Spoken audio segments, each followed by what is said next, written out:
Yesterday, after a tough week of electoral losses, Senator Bernie Sanders called a press conference at 1 p.m. to address his thoughts on the campaign's performance and what the path forward is. Let's take a listen.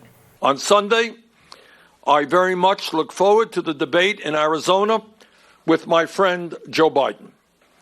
And let me be very frank as to the questions that I will be asking Joe. Joe, what are you going to do for the 500,000 people who go bankrupt in our country because of medically related debt?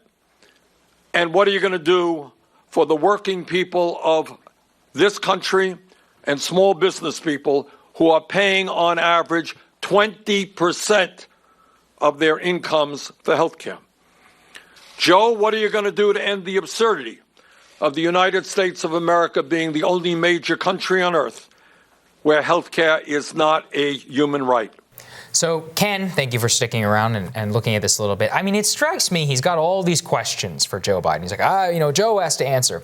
Why didn't he answer why didn't he ask any of these questions whenever it actually mattered 5 to 6 months ago? And of course, predicated in that was, Joe is my friend. I have nothing against him personally. He's like, if he's the nominee, I will work tirelessly to defeat Donald Trump. It just seems like he's negating all of his negotiating power. And he's telegraphing where he's going to hit Joe. Okay, fine. But at this point, we're in the middle of a global pandemic. People maybe don't particularly care about the Democratic primary. They're like, oh, Joe's in top. Let's just give it to him. It's like he didn't take any time to actually define Joe Biden on any of these policy issues, and it just seems weak to do it now. What do you think?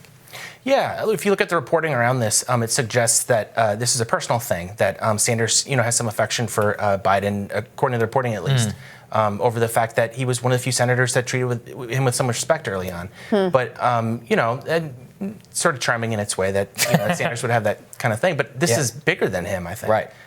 These are matters of national policy that affect millions of people. If I was him, I would think, my feelings are what they are, but there are a whole lot of people, depending on me outside of that. Well, that's the problem is if the conditions for the working class are so dire and so existential, as you say, and as you're making the case, it doesn't mesh with my friend Joe and pulling your punches. I mean, the fact that they, which we've covered on this show, didn't run a single negative ad against Joe Biden until after Super Tuesday, I mean, how is that even a real campaign? Right. And the way they frame him as this, sort of surly, kind of uncouth figure that's going to, go after people, the mean Bernie bro sort of thing, it doesn't comport with anything I've seen in the campaign. Like you said, there's no negative attacks. He has, huge opportunity to do so because he differs, vastly in policy in a way that many of the other candidates do not.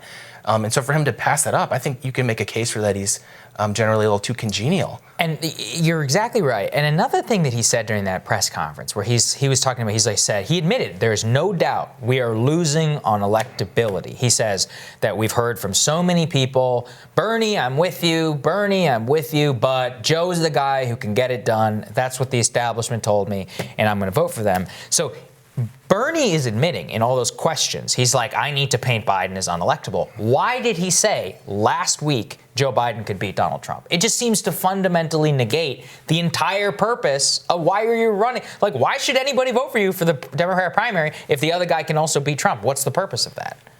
Well, it seems to me as though the last 3 or so years have been spent sort of trying to make the case to the public, the DNC, the Democratic Party, that is, that Trump won because Bernie was too harsh with Hillary, and so I'm only speculating. Aside from whatever personal relationship he may have with Biden, perhaps they were able to condition him to think that this is going to hurt me and the media is not going to be nice to me if I pursue this critically.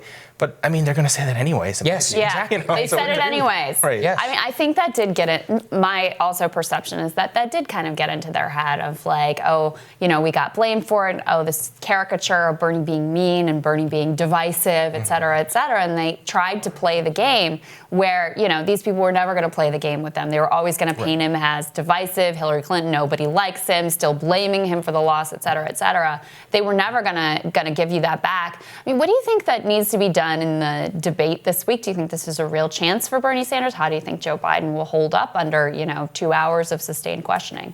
Well, that would be the X factor, I think. Yeah. His performance for a sustained period of time.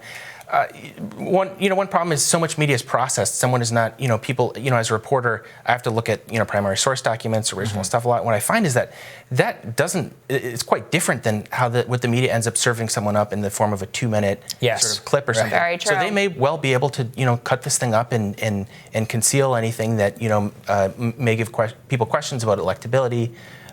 With respect to, I don't think it's a secret that Biden's debate performances have not been the best. Yeah, it's terrible. And have been lackluster in the past. I also wanted to ask you something you tweeted yesterday. You said, my joke's on you, everybody. My side has been losing my entire life. This is what winning that really feels spoke like to me, by the way, Ken. I guess you put, take the reporter hat off. You're a prominent figure on the left. What is this moment like for you? I meant what I said. I mean, it was, sort of tongue-in-cheek, but the truth is that if Sanders fails, he will have failed infinitely closer to, what would have been, attaining formal power than at any point in my life. Yeah. If you look at who the left standard bearers were in the past, you had people like Dennis Kucinich or, right? And, real fringe characters, right, for sure. Yeah. Not like nowhere near what Sanders did. So I have some anxiety that people are going to take back from, if he loses that, it doesn't work, we shouldn't try this. It's like, guys, this is way closer than we had ever. Just to look at like 2008, after 8 years of Bush, and then you have, Obama, who I do a lot of national security reporting. It seems as though he, pulled back some of the post 9/11 stuff, but essentially left a lot of the, basic framework in place. That's who we got, and that was the more to the left or progressive, or however you want to put it, option at that point in time when he was running against Clinton. So those are worlds different. That's a black and white difference, I think. Yeah, that is very true. Because that is my fear too, is that if Bernie doesn't win, then a lot of young people who never this was their first vote, or they didn't come into the politics until Bernie Sanders was even on offer, that they may become dispirited and give up on electoral politics. That is my greatest fear, actually. Yeah, the fact that it's hard means that you're facing entrenched power, I think.